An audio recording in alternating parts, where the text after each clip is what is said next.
Hey guys, my name is Chantel. Welcome back to my channel. Thanks for hanging out with me today. So today we're gonna go ahead and talk about episode 1 of Kono Oto Tomare. So I will say that this, if I decide to review this a little bit further down the line, that if I do, it's gonna be on Mondays, not on Saturdays when it comes out, because I don't film or upload anything really on Saturdays. So yeah, I just wanted to like mention that, so that way if you guys are looking forward to these, don't expect them on Saturdays, expect them on Mondays. They're gonna be a few days late, so I'm really sorry about that, but hopefully you guys don't mind, for those of you that will look forward to these. Anywho, with that being said, let's go ahead and talk about the first episode. So, oh my gosh, this first episode definitely has me hooked, and I definitely want to know more about these characters for sure. Specifically the blonde boy. I don't know his name, which I guess a good idea would be to look it up. So, Chika.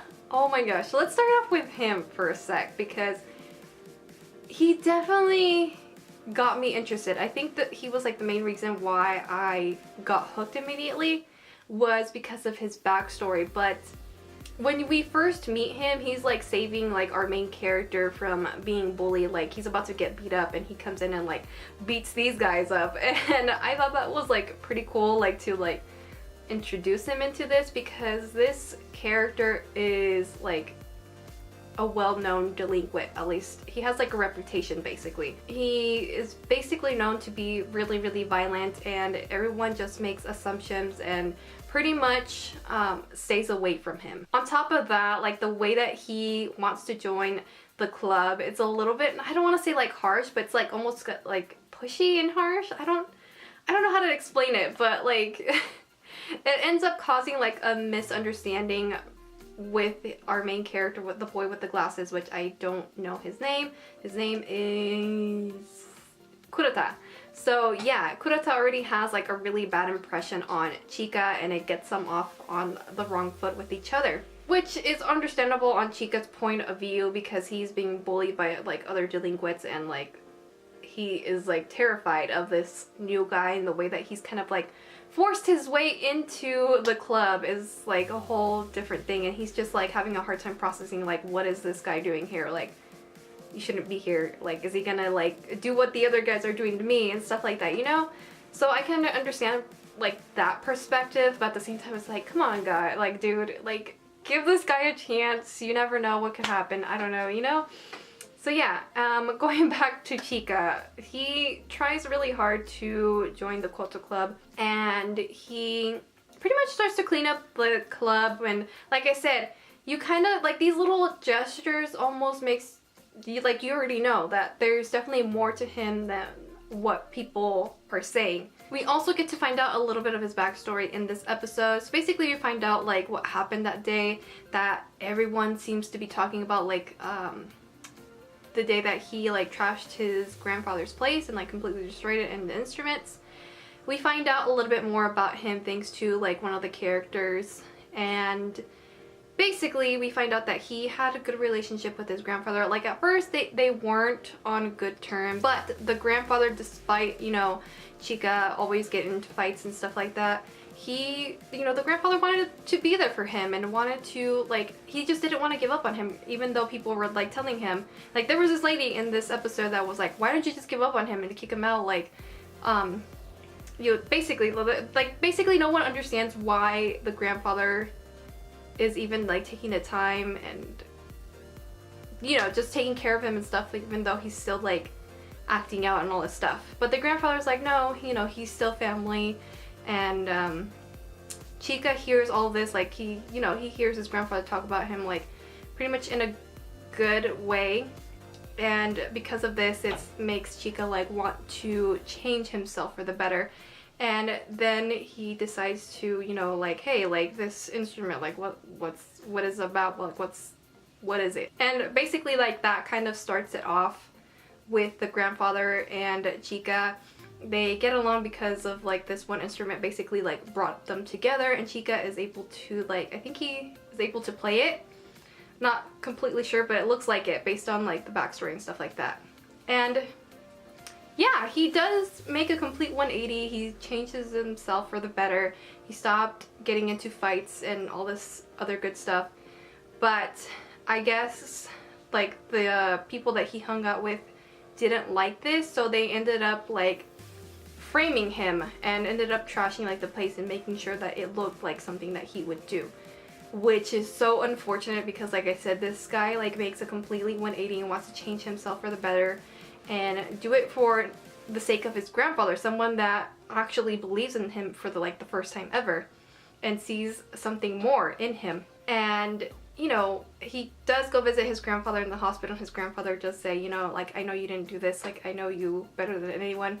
And this is where it really got to me because I think, if I remember correctly, Chika starts like bawling his eyes out and I was just like, oh my gosh, like, you're just a misunderstood boy and like no one believes you. Oh my goodness, I'm a sucker for these type of like stories and characters where like it's just a misunderstood person and it's just... It really got to me and I was just like, oh my gosh, like this poor boy, he just doesn't know how to communicate with other people properly because he's always been treated a certain way and he's always, like I said, he acts on emotion. He doesn't really think about like what's gonna happen or how people will take this. He kind of reminds me, I will say, like of Kyo from Fruits Basket, and the reason why I'm saying this is because they share the same voice actor, which is so funny. Yeah, which he's also like the voice actor of Ashlings from Banana Fish, so just throwing that out there. He also sings the ending song, by the way, which is also like a nice little bonus. But anyway, getting off topic, but going back to Chika, as I said, he's just a misunderstood poor boy, and like I said, he does remind me of Kyo, and the reason why is just because, you know, Kyo does also act like out on emotion and stuff like that. But like they're similar in that sense, but not really. I feel like Chika tends to like act, he's a little bit more intense, I guess. I don't know. That's just the best way that I can describe this character, I guess. But anyways, I think I had enough about Chika. Let's go ahead and talk about our main character, which is... what was his name again? Kurata. Kurata is a very more so like keeps to himself, very shy, and I want to know more about him because we got a little bit of a glimpse of what his life is like. And basically, like, you can hear like his family members talking about him, and not in a good way. Like, they don't really expect much from him, and that's kind of sad. Like, hearing that, I was like, that's your own family, like what the heck. It was just sad to see. I was like, oh my gosh, like his own family is like talking behind his back, saying like all these things, specifically his brother.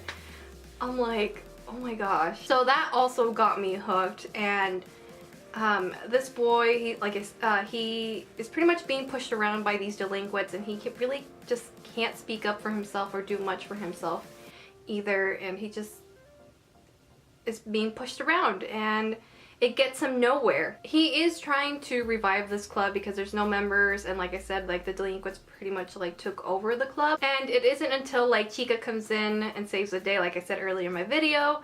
And yeah, just this boy is already afraid of like his delinquents that he deals on a daily. Now he's afraid of Chika because of his reputation and everything.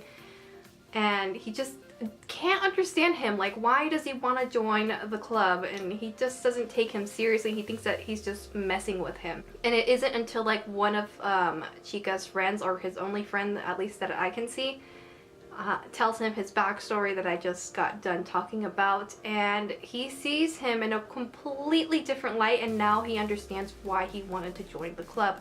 And then he sees that, you know, he joined the club for the sake of his grandfather, because this is something that he has like a clear bond with his grandfather. Like, this is what brought them together.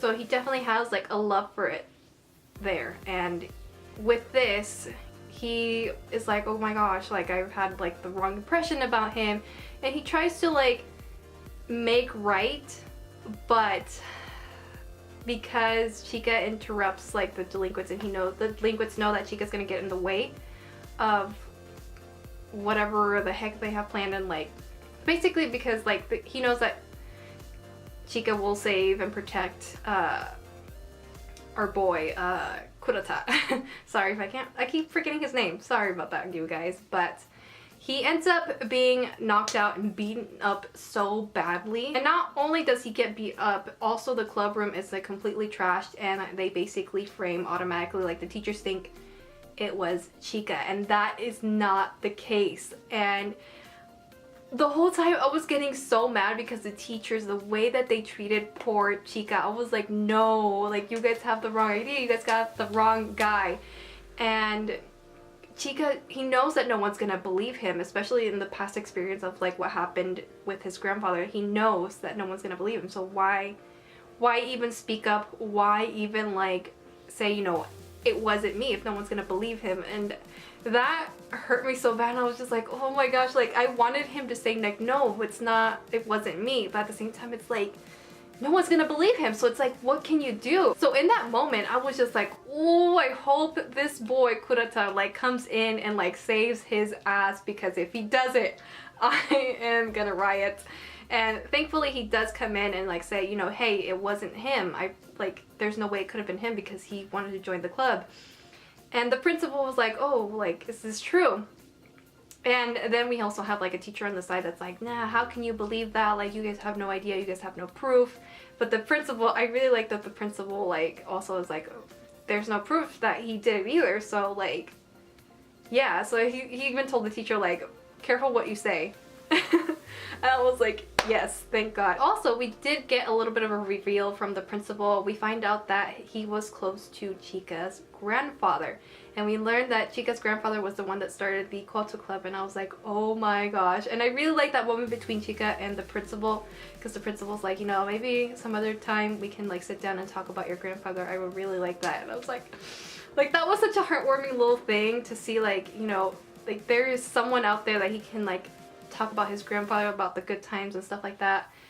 And I don't know, it just made me really happy that Chika at least had someone out there that he could talk to about his grandfather, like somebody that knew his grandfather and stuff like that, so he gets to know his grandfather a little bit more. Basically what I was trying to say is that he basically will be able to learn a little bit more about his grandfather from someone else's point of view too, so that's nice.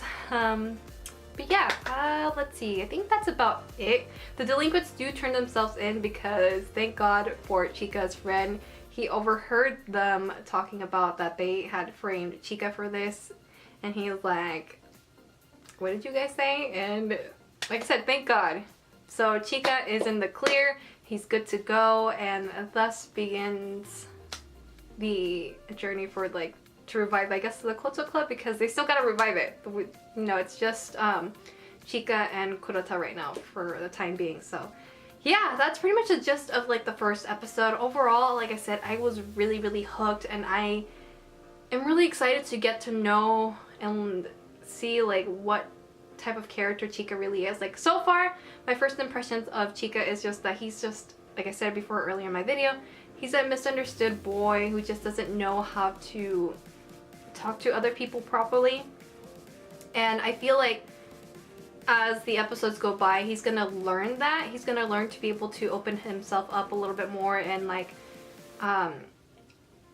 figure out how to talk to people and not be so awkward and like come out so harshly. So I am excited about that. Also, let me go ahead and talk about the opening, because Aoi Shota is doing the opening and I love it so far. I also know that he's going to voice one of the side characters, so I'm excited to hear Aoi Shota in this. Like, he's one of my favorite voice actors, so I'm excited. And as I said earlier, the voice actor for Chika also does the ending song, which I did not know until I looked it up. I was like, what? I was like, holy crap. And as I said earlier, he is also Ash Lynx's voice actor from Banana Fish. I just want to throw that out there because like a lot of people have praised his voice actor for his role as Ash Lynx in Banana Fish. So yeah, if you guys liked this voice actor, I definitely think you guys should check out this first episode at least.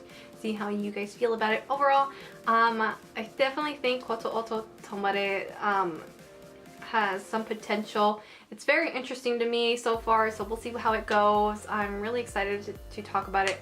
Like, I was not expecting much from it. Like, I didn't have too much expectations with this, but this first episode really got me interested. So yeah, with that being said, I hope you guys enjoyed hearing me ramble on about this first episode, and I will see you guys in my next video. Bye!